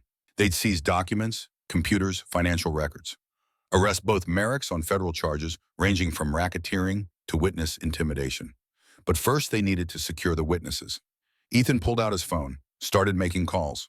Within an hour, they'd organized protective custody of assorted witnesses, staying in groups, never alone, rotating between the church, Garrett's house, and the cafe. Always in public spaces, always with multiple people present. It wasn't perfect, but it was something. At midnight, Ethan's phone rang, Garrett's number. Cole Owen Martinez is missing. The world stopped. What? Stella just called me, panicking. Owen went to his locker at school after our meeting to get his laptop, said he'd forgotten it. That was 2 hours ago. His truck's still in the school parking lot, but he's gone. Phone's off, no sign of him. Ethan felt his blood turn to ice. Someone took him. That's what I'm thinking. And Cole? Garrett's voice was tight. There's a note on Stella's cafe door, left in the last hour. It says, trade. The boy for the land, Old Merrick Warehouse on Industrial Road. Midnight. Come alone, or he dies. Ethan checked his watch. 12:14 a.m. I'm going, he said. The FBI said, the FBI isn't here. Owen is 17 years old and he's in danger because he helped me. Ethan was already moving toward his truck. Call Kane. Tell her where I'm going, but I'm not waiting. He hung up before Garrett could argue, told Kane and Caldwell what had happened. Kane's face went pale. Mr. Cole, if you go in there alone, you're giving Merrick exactly what he wants. He has a kid who stood up because I asked him to. I'm not leaving him. Then let us come with you. We can have a team there in. There's no time. He said midnight. It's already past that. Ethan headed for the door. Call the warehouse. Surround it. But I'm going in now. He drove to his cabin first. Needed one thing. The thing he'd promised himself he wouldn't need again. Inside, he went straight to the bedroom closet. Pulled out the footlocker. Spun the combination. Inside, beneath the uniforms and medals and photos, was the oilcloth. He unwrapped it. His seal-issue Sig Sauer P. 226, cleaned and maintained despite 2 years of not carrying it. Old habits. He checked the magazine. 15 rounds, chambered 1, 16 total. Enough. He drove to the old Merrick Warehouse on Industrial Road, the same building where Quinn had partied. Now dark, silent. One vehicle in the lot, a black SUV Ethan recognized from the night 4 men had come to his cabin. He parked 50 yards away. Texted Garrett, I'm here. Tell Kane, tell her to hurry. Then he checked on Titan one more time. Not physically, the dog was safe at Dr. Walsh's clinic, but mentally. Remembered why he was doing this, who he was protecting. Ethan got out of the truck. The SIG was tucked in his waistband, covered by his jacket. He approached the warehouse on foot, every sense alert, training from a decade of operations flooding back. The door was unlocked. He pushed it open slowly. Inside, temporary lights had been set up, harsh and industrial. Owen sat in the center of the space, tied to a metal chair. His face was bruised, fresh blood at the corner of his mouth. But his eyes were alert, angry, scared but not broken. Behind Owen stood 3 figures. Quinn Merrick on the left, looking nervous out of his depth. A man Ethan didn't recognize on the right, mid-40s, built like a boxer, definitely hired muscle. And in the center, immaculate, in a 3-piece suit, despite the hour, Donovan Merrick. The former senator held a handgun. Ethan recognized it as a Beretta 92 FS, expensive. Well-maintained. Donovan didn't point it at anyone, just held it casually at his side like it was a prop. Mr. Cole, Donovan said, his voice carrying that warm politician's timbre. Thank you for coming. I was concerned you might involve the authorities. That would have been unfortunate for young Owen here. Ethan's eyes went to Owen. The kid was scared but trying to hide it. Their eyes met. Owen gave the smallest shake of his head. Don't give in. Let him go, Ethan said quietly. Of course, as soon as you sign this. Donovan gestured to papers on a nearby crate. Deed transfer. Your land to Merrick Development for $1. Very simple, very legal. You sign, the boy goes free, everyone moves on with their lives. And if I don't, Donovan's expression didn't change. The warm smile stayed in place, but something in his eyes went very cold. Then the boy pays the price for your stubbornness, just like your dog paid, just like everyone who crosses me pays eventually. Quinn shifted uncomfortably. Dad, this wasn't the plan. You said we just scare him. You said, shut up, Quinn. Donovan's voice remained pleasant, but the command was absolute. You've already caused enough problems with your carelessness. Let the adults handle this. He turned back to Ethan, raising the Beretta, now pointing it directly at Owen's head. I've spent 4 years building Alpine Summit, borrowed $40 million, staked my entire reputation and fortune on this project. I will not lose everything because one stubborn veteran thinks he's special. His finger moved to the trigger. Sign the papers, Mr. Cole, or I put a bullet in this boy's brain and we see if you're willing to let a child die for a piece of worthless land. Ethan assessed rapidly, 20 feet between him and Donovan. The Beretta already aimed at Owen. The hired muscle on the right probably armed. Quinn on the left, wild card. He couldn't draw and fire before Donovan pulled the trigger. Couldn't save Owen with speed alone, but he could buy time. Keep Donovan talking until the FBI arrived. You won't shoot, Ethan said. You're not a killer. You're a businessman who makes other people do the dirty work. Am I? Donovan smiled. Would you like to test that theory? Dad, Jesus. Quinn's voice was panicked now. This is insane. This is murder. This is survival. Donovan's mask cracked for the first time, rage flashing through. This is what it takes to win, to build something, to be someone. You've always been weak, Quinn. Just like your mother. Soft, unable to do what's necessary. But I'm not weak. I'm a Merrick, and Merricks don't lose. The hired muscle tensed. Quinn backed toward the wall. Owen sat perfectly still, eyes locked on Ethan. I'll sign, Ethan said. Just let him go first. Do you think I'm stupid? Donovan laughed. You sign, then he goes, not before. Ethan took a step forward. Then let me see the papers. 3 steps closer, Donovan tracked him with the gun, but didn't fire. Still confident, still in control. That's when Titan came through the door. Ethan hadn't brought him. Hadn't even known the dog was nearby, but Dr. Walsh's clinic was only 2 miles away. And Titan, despite his injuries, despite the surgery, despite everything, must have sensed his handler was in danger. Must have somehow gotten out. Must have tracked Ethan here. The dog didn't bark, didn't give warning. Just moved with the speed and precision of a warrior who'd spent 6 years in combat zones. 80 pounds of German Shepherd launching across 20 feet in less than 3 seconds. Donovan heard him at the last moment. Turned, fired. The shot went wide, hitting the wall. The report was deafening in the enclosed space. Titan hit Donovan chest high, driving the older man backward. The Beretta clattered across the concrete floor. Donovan screamed, genuine terror in his voice. Ethan was already moving, crossed the distance to Quinn in 2 strides.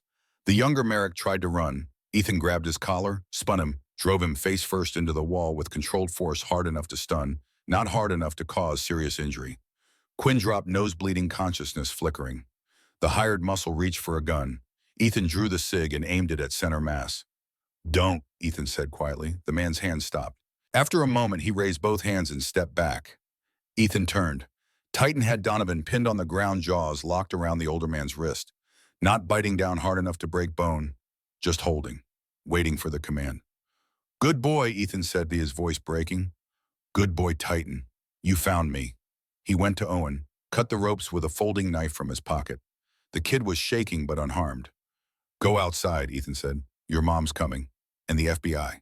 Owen stumbled toward the door, stopped, looked back at Titan. Will he be okay? Ethan looked at his dog. Titan was breathing hard, favoring his injured leg, clearly in pain. But his eyes were bright, alert, on duty. He's always okay, Ethan said. Now go. Owen ran. Ethan walked to where Donovan lay beneath Titan, the distinguished former senator, the respected businessman. Reduced to a terrified old man with a dog's jaws around his wrist, suit rumpled hair, disheveled mask completely shattered. You made a mistake, Ethan said quietly. What mistake? Donovan spat, trying to maintain some shred of dignity. You threatened my dog. You hurt him, and you thought that would make me weak. Make me bend. Ethan pulled out his phone, started recording. But all you did was show me what you really are. Not a powerful man, just a coward with money. Now, you're going to confess everything, every property, every threat, every crime, every person you've hurt, or I let Titan bite down. You're bluffing. You won't. Ethan looked at Titan. The dog's eyes shifted to Donovan's throat. Ready, waiting, a warrior who knew how to kill and would do it on command if necessary. Am I? Ethan asked. Donovan talked. For 7 minutes, he confessed everything. 58 properties acquired through intimidation, animals poisoned, wells contaminated, people threatened, bribes paid to county officials, names, dates, amounts, the arson at the Johnson barn, the contamination of the Martinez well, the accident that killed Patterson. All of it spilling out because a 61-year-old coward was more afraid of a fatigue than he was of prison. When he finished, Ethan stopped recording, looked down at the man who'd terrorized an entire valley. Thank you, he said simply. Then he called Kane. Agent Kane, I'm at the old Merrick warehouse on Industrial Road. I have Owen Martinez safe. I have Donovan and Quinn Merrick in custody. I have a hired enforcer who'll probably flip for a deal. And I have a recorded confession. You might want to hurry. She arrived 9 minutes later with 6 FBI vehicles' lights, blazing agents pouring out in tactical gear. They found Ethan sitting on a crate, Titan lying beside him, head on Ethan's knee. Donovan and Quinn both on the floor, hands zip-tied with industrial ties Ethan had found in a storage room. The hired muscle sitting against the wall, hands already raised in surrender. Kane looked at the scene, at Ethan, at Titan, at the blood on the dog's muzzle from where he'd grabbed Donovan's wrist. You're supposed to let us handle things, she said. I did. You're handling them now. Ethan stood slowly, careful not to disturb Titan. I've got a recorded confession on my phone. Full details of every crime. And a 17-year-old kid who can testify to kidnapping and attempted murder. Kane took the phone, listened to the recording. When she looked up, something in her expression had shifted from frustration to respect. Mr. Cole, you just handed me the cleanest federal case I've had in 5 years. Good. Ethan walked toward his truck, Titan limping beside him. Because I'm done. Whatever happens next is yours. Wait, Kane followed him outside. Your dog, he's hurt. Let me get an agent to drive you to the vet. I've got it, but thank you. He lifted Titan gently into the truck. The dog was exhausted, breathing heavy, clearly in pain. But when Ethan's hand rested on his head, Titan's tail thumped once against the seat.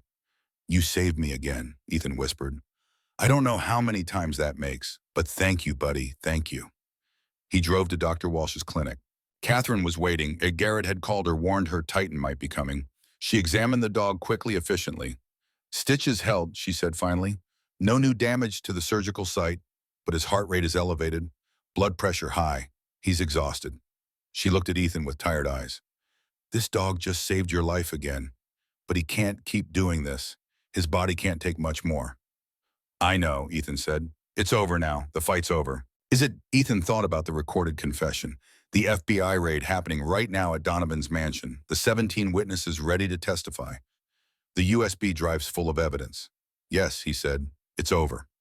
He sat with Titan through the night. The dog slept fitfully, occasionally whimpering in dreams that might have been memories of combat or tonight's fight.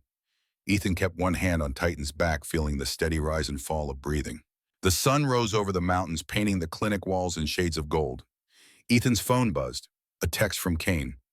Both Merricks in custody. Simultaneous raids successful.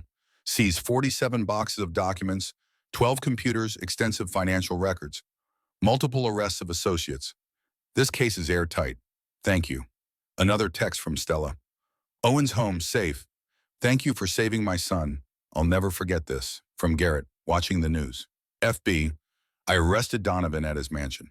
It's all over the local channels. You did it, Cole. You actually did it. From Walter, Duke can rest now. Thank you. Ethan set down his phone, looked at Titan. We did it, buddy, he whispered. It's over. You can rest now. Titan's eyes opened, met Ethan's. The dog's tail moved once, then he sighed and went back to sleep. Outside, Pinewood was waking up to a new reality. The stranglehold broken, the fear lifting. Justice slow and imperfect, but real, beginning to turn. And in a small veterinary clinic, a Navy SEAL and his war dog rested together, their fight finally finished, for now. Because there would be trials, complications, lawyers. But the hardest part, the standing up, the gathering of courage, the choice to fight, that was done. The rest was just paperwork. Ethan closed his eyes, hands still on Titan's back, and for the first time in 72 hours he slept. Not deeply, not peacefully, but he slept. Because sometimes winning isn't about perfect endings. It's about choosing to stand when standing seems impossible. It's about protecting what matters even when the cost is high. It's about being the person your dog thinks you are. And in that small clinic, as the sun climbed higher and the world kept turning, Ethan Cole had become exactly that. A warrior who'd found his war and won it the right way. Not with violence, but with truth. Continued in epilogue. 1,200 words. Done. 5 months passed. The federal courthouse in Cheyenne was packed the day of sentencing. Press filled the back rows. Victims sat in the gallery. Ethan chose a seat in the corner, Garrett beside him. Stella and Owen 2 rows ahead. Walter across the aisle wearing the suit he'd been married in 40 years ago. Titan wasn't there. Dogs weren't allowed in federal court. But Ethan felt his presence anyway. Judge Morrison read the verdict without emotion. Donovan Merrick, 18 years federal prison for racketeering, extortion witness, intimidation, attempted murder, and conspiracy. No possibility of parole before serving minimum of 15 years. Quinn Merrick, 8 years federal prison with possibility of parole after 5, followed by 5 years supervised release. Donovan's face showed nothing as they led him away in chains. But Quinn looked back once, found Ethan in the crowd, mouthed 2 words that might have been "I'm sorry," or might have been something else. Ethan nodded once. It didn't fix anything, but acknowledgement was something. Outside the courthouse, reporters swarmed. Ethan kept walking. He'd said everything he needed to say in his testimony 3 months ago.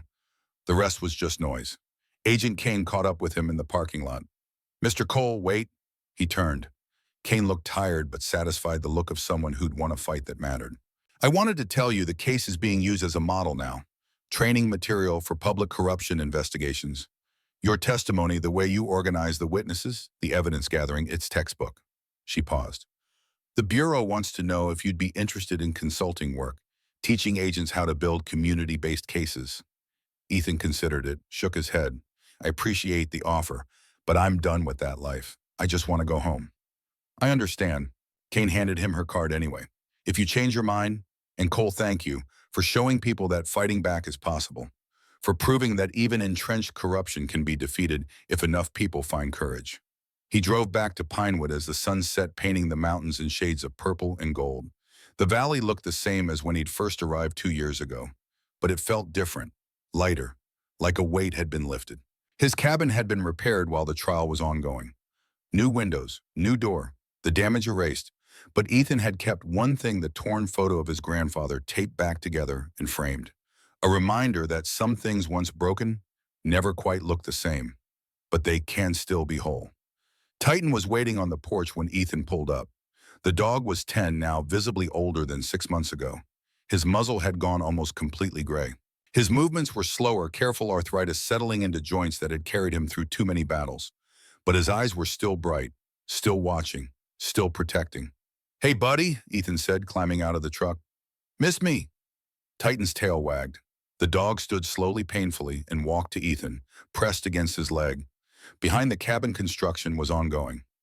What had started as Ethan's small property had expanded with donations that poured in after the trial.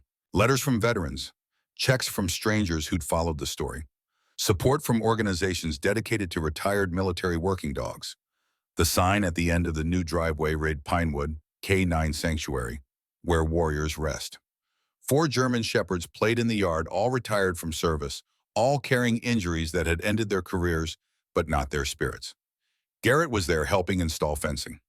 Catherine Walsh examined a new arrival. Stella brought lunch in containers from the cafe. The sanctuary had become something larger than Ethan had imagined.